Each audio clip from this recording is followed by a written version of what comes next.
Spiritual father से spiritual knowledge सुनकर मन वचन कर्म से स्पिरिचुअल अर्थात देही अभिमानी बनने की मेहनत करने की स्पिरिचुअल फादर की हम स्पिरिचुअल जीव आत्माओं प्रति आज की मुरली से स्पिरिचुअल शिक्षाएं।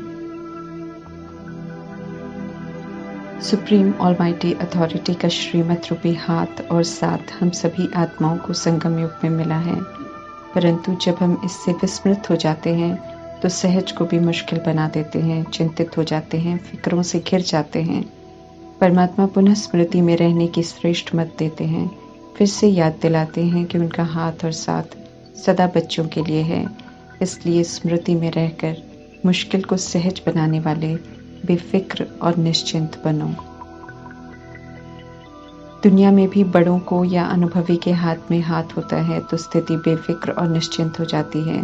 वो तो फिर भी किसी मनुष्य का हाथ है। यहाँ तो परमात्मा साथ है, अपना मर्जी व जन्म उन्हें समर्पण है।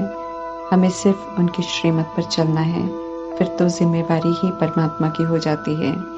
परमात्मा स्वयं कहते हैं कि सभी बोझ बाप के ऊपर रख अपने को हल्का कर दो। जितना हम श्रीमत पर चलते जाएंगे उतना हल्के होते जाएंगे। इसलिए चाहे बोझ को उतारना हो या मुश्किल को सहज करना हो, बेफिक्र रहना हो या निश्चिंत रहना हो, तो परमात्मा पिता का हाथ और साथ सदा साथ रहे। सच्चे दिल पर साहेब राजी है तो भले कोई पुरुषार्थ में स्लो हो, लेकिन श्रीमत प्रमाण सच्चाई से कर रहा हो तो परमात्मा और फरिश्ता ब्रह्मा एक्स्ट्रा मदद करते हैं और वो आत्मा ऐसा अनुभव करती है कि उसे मदद मिल रही है। देह अभिमान की जिस्मानी बातें इवल हैं, इसलिए रूहानी यात्रा पर चलने वाली अर्थात ईश्वरीय पढ़ाई पढ़ने वालों को परमात्मा का फरमान है कि हियर नो इवल, बल्कि अब सिर्फ एक परमात्मा से ही सुनना है। गृहस्थ व्यवहार में रहते कमल फूल समान अर्थात विकारी प्रभाव से, लगाव से और दबाव से मुक्त जीवन मुक्त स्थिति में रहना है। सृष्टि रूपी ड्रामा एक खेल की तरह है जिसमें हमेशा सुख नहीं रहता और हमेशा दुख भी नहीं रहता।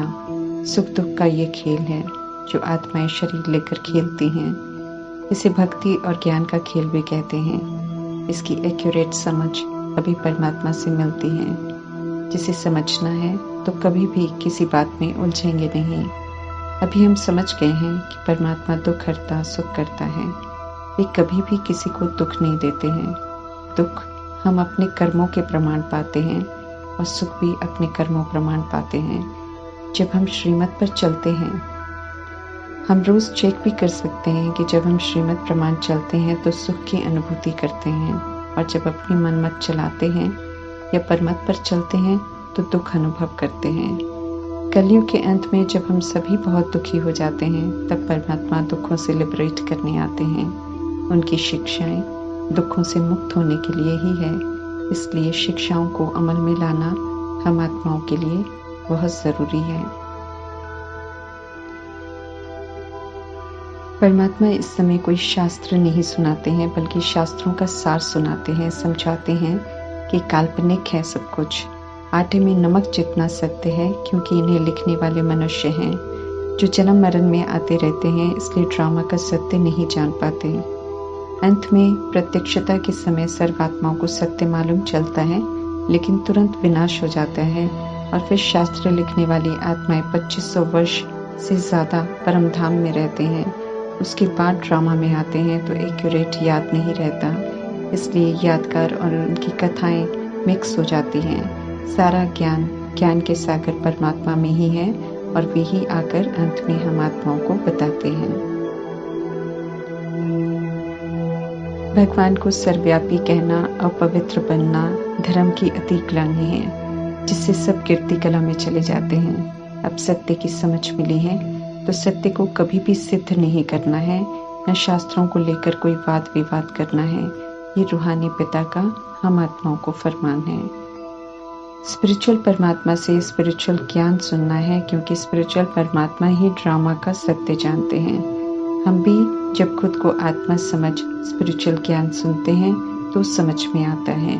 देह भान में या देह अभिमान में परमात्मा का सत्य यथार्थ समझ में नहीं आता है। रूहानी ज्ञान को रूह बनकर सुनना है, और रूहानियत में रहकर औरों को सुनाना है, तभी औरों को भी समझ में आएगा। देह के भान में सुनाएंगे तो उन्हें समझ में भी नहीं आएगा। अपने को आत्मा समझ परमात्मा को याद करेंगे तो एक्यूरेट याद कर सकेंगे। अपने को आत्मा समझ औरों को भी आत्मा समझेंगे तो भाई भाई की दृष्टि पक्की होगी। आत्मा समझकर रूहानी पिता की बात एक बार सुन लेंगे तो फिर मनुष्य की बात नहीं सुनेंगे। रावण रूपी देह अभिमान सिखाता है डिबेट करना, सदगति दाता परमात्मा शांत रहना सिखाते हैं। कहते हैं कोई से भी डिबेट नहीं करो, देही अभिमानी बनने की मेहनत करो। हम रूहें इस समय रूहानी पिता परमात्मा से वर्षा ले रहे हैं, इसलिए हमें देह अभिमान को तोड़ना है। प्राचीन योग है कि हम आत्मा हैं और रूहानी पिता को याद करना है। इसे प्राचीन योग कहते हैं और परमात्मा ही ये योग सिखाते हैं। रूहानी परमात्मा संगम युग में रूहानी बच्चों से बात करते हैं।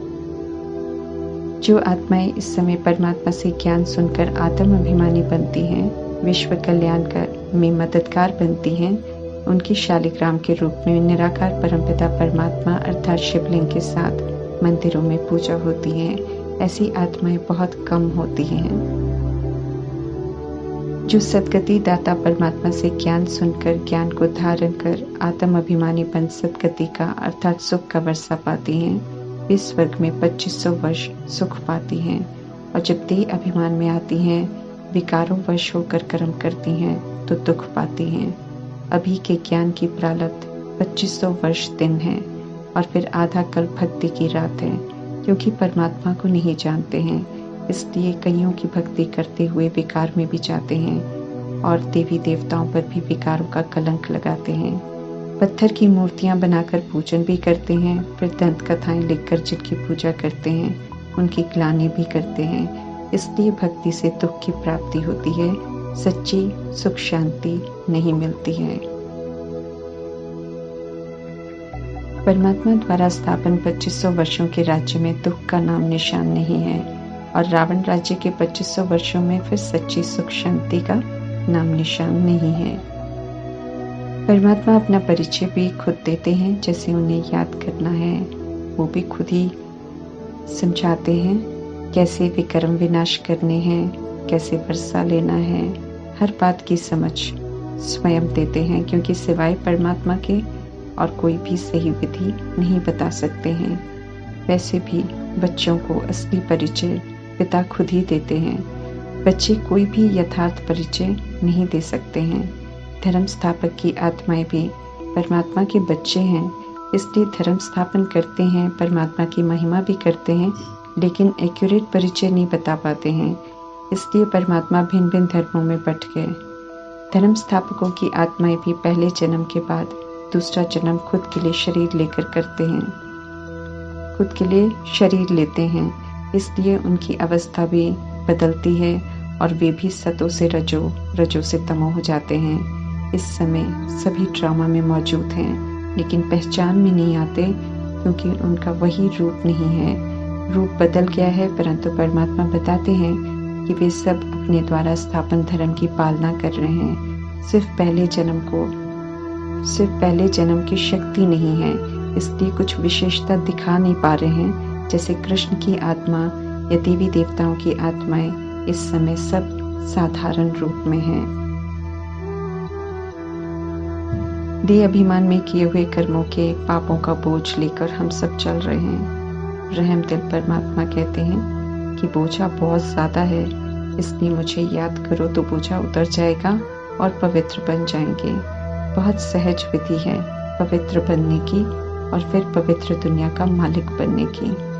बाकी पुरानी दुनिया तो बदलनी है, सभी को पवित्र भी बनना है। इसलिए नाजुक परिस्थितियां, आपदाएं, युद्ध होना है, जिसमें देह अभिमान वाली आत्माओं को पवित्र बनना पड़ेगा, परंतु वे नई दुनिया में नहीं जा सकेंगे। दोबारा भी जब ड्रामा शुरू होगा तो दुख धाम में ही आएंगे। जब से परमात्मा ड्रामा में आए हैं तभी से दुनिया बदल रही है, आत्माएं पवित्र बन रही हैं। अंतिम जन्म है ये आसुरी राज्य के खत्म होने की और राम राज्य स्थापन होने की तैयारी तेजी से हो रही है। इसलिए परमात्मा का फरमान सभी को है कि अब पवित्र बनो और अपने लिए सत्युग की राजाई स्थापन करो, अर्थात सत्युग की विशेषताओं को धारण करो। पाप की अति होती है तो पाप का अंत होता है और दुनिया बदलती है जरूर। इसलिए परमात्मा आते हैं और समाप्ति के पहले सत्य बताते हैं। जो आत्माएं सत्य को समझकर उल्टे मार्ग से लौट आती हैं वे परमात्मा छत्र छाया में आ जाती हैं, और जो नहीं सुनते हैं और उल्टे मार्ग पर चलते रहते हैं वे विनाश को पाते हैं। परमात्मा का बनना और उन्हें याद करने के सिवाय और कोई रास्ता ही नहीं है विक्रम विनाश कर पावन बनने का। जो अभी नहीं सुनते अंत में सजा खाते हैं और विक्रम विनाश करते हैं वे भी परमात्मा को याद करके ही मुक्त होते हैं अंत में। बिना याद के आत्मा मुक्त नहीं हो सकती। नरक है तो स्वर्ग नहीं और स्वर्ग है तो नरक नहीं। इसलिए जो कलयुग की धन दौलत को इकट्ठा कर स्वर्ग समझ रहे हैं वे गलत फहमी में हैं, क्योंकि विकारों के राज्य को स्वर्ग नहीं कहा जा सकता है। ये रौरव नरक है जो खलास होना है। परमात्मा कहते हैं कि किसी की दबी रहेगी धूल में, किसी की राजा खाए, किसी की चोर लूट जाए, किसी की आग जलाए। ये कलयुगी दृश्य होना है। अभिमान अभी सभी का खत्म होना है। परमात्मा कहते हैं तमो प्रधान है सब, अब सतो प्रधान बनना है तो मुझे याद करो। सारा दिन ज्ञान चिंतन, स्वचिंतन, प्रभु चिंतन चलता रहे, इसी में सबका कल्याण है। ओम शांति।